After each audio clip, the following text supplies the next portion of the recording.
জিনিস মানুষকে বেশি জান্নাতে ঢুকাবে? বিষ্ণু বললেন তাকওয়াল্লাহ ওয়া হুসনুল খুলুক। এক হচ্ছে আল্লাহর ভয়, আর এক হচ্ছে সুন্দর আচরণ। সুবহানাল্লাহ।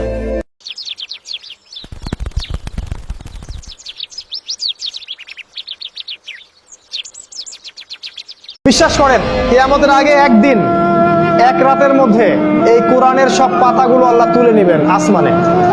হাদিসে এসেছে কোরআনের শুধু পৃষ্ঠাগুলো থাকবে, কালি থাকবে না। এটা শেষ জামানায় হবে সামনে।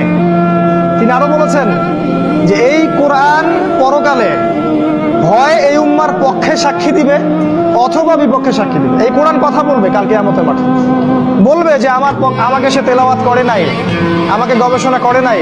আল্লাহ এই কোরআন নিয়ে তারা হেদায়েত খোঁজেনি, তারা অন্য জায়গায় হেদায়েত খুঁজেছে।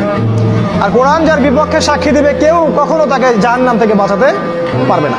আপনি হতাশ হয়েছেন, কোরআন খুলবেন, দেখবেন আল্লাহ বলেছেন লা তাহজান, হতাশ হয়ো না।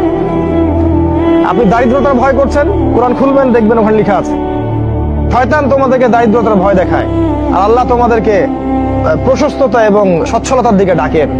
তোমরা আল্লাহকে ভয় করো, শয়তানের অনুসরণ করো না। কবরের শাস্তি হয় মূলত দুইটা কারণে। যত বেশি কবরের শাস্তি হচ্ছে এখন, সব কিন্তু বড় বড় পাপের কারণে হচ্ছে না। দুইটা কারণ মেজর। একটা হচ্ছে পেশাবের অপবিত্রতা থেকে পবিত্র না হওয়া, পেশাবের ছিটা ফোটা থেকে পবিত্র না হওয়া। আর একটা হচ্ছে চগলখড়ি করা। কি করা? মানে চগলখড়ি বোঝাতে পারছি কিনা, একজনের কথা আরেকজনের কাছে লাগানো।